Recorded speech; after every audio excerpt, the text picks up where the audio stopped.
शिवजी दाहिने भाग से पुरुष रूप में और बाएं भाग से स्त्री रूप में दिखने लगे। अब तो भृंगी की योजना पर पानी फिरने लगा। हाथी का हाथ तो भगवान से भी ऊपर जाने लगता है। भृंगी ने इतने पर भी हिम्मत नहीं हारी। उन्हें तो बस शिवजी की ही परिक्रमा करनी थी। अपनी जिद पूरी करने के लिए एक और मूर्खतापूर्ण प्रयास किया। अब भृंगी ने चूहे का रूप धारण कर लिया। चूहे के रूप में प्रभु के अर्धनारीश्वर रूप को कुतर कर एक दूसरे से अलग करने की कोशिश में जुट गए। अब ये तो अति थी। शिव भक्त भृंगी की धृष्टता को लगातार सहन करती आ रही जगदम्बा का धैर्य चूक गई। उन्होंने भृंगी को श्राप दिया, हे भृंगी, तू सृष्टि के आदि नियमों का उल्लंघन कर रहा है। यदि तू मातृशक्ति का सम्मान करने में अपनी हठी समझता है तो अभी इसी समय तेरे शरीर से तेरी माता का अंश अलग हो जाएगा। ये श्राप सुनकर स्वयं महादेव भी व्याकुल हो उठे।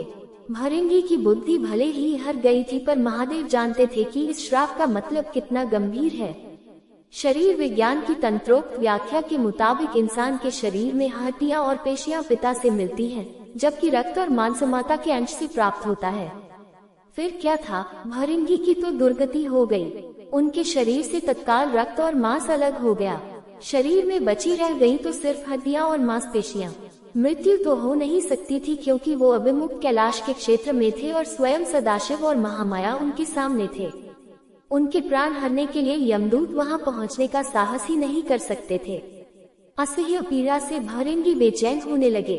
ये शाप भी आदिशक्ति जगदम्बा का दिया हुआ था।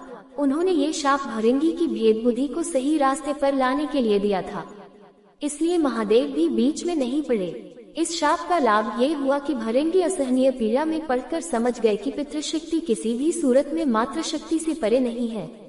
माता और पिता मिलकर ही इस शरीर का निर्माण करते हैं, इसलिए दोनों ही पूज्य हैं। इसके बाद भृंगी ने असह्य पीड़ा से तड़पते हुए जगदम्बा की अभ्यर्थना की। माता तो माता होती है।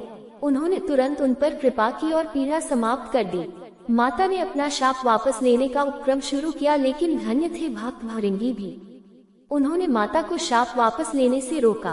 भृंगी ने कहा, माता, मेरी पीड़ा दूर करके आपने मेरे ऊपर बड़ी कृपा की है, परंतु मुझे इसी स्वरूप में रहने दीजिए। मेरा ये स्वरूप संसार के लिए एक उदाहरण होगा।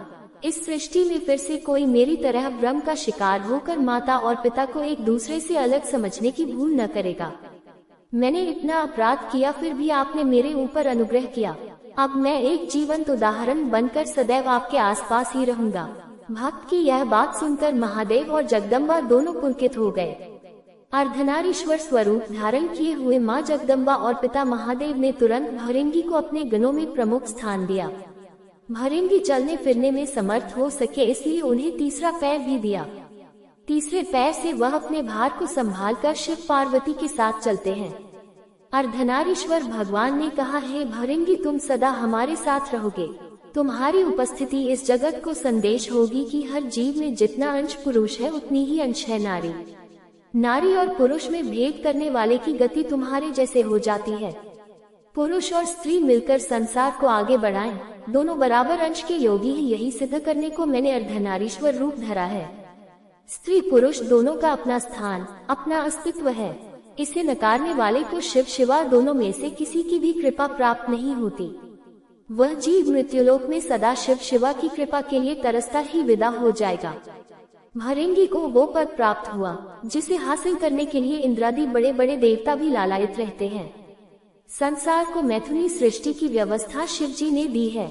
इसके लिए उन्होंने सबसे पहले ब्रह्मा को अपना अर्धनारीश्वर स्वरूप दिखाया। उसे देखकर ही ब्रह्मा ने नारी की कल्पना की। नारी और पुरुष के सहयोग से सृष्टि रचना की व्यवस्था दी, अर्थात नर नारी मिलकर सूक्ष्म ब्रह्मा की तरह सृष्टिकर्ता हो जाते हैं। फिर शिव ने जगदम्बा के साथ विवाह व्यवस्था दी। सर्वप्रथम विवाह शिव जग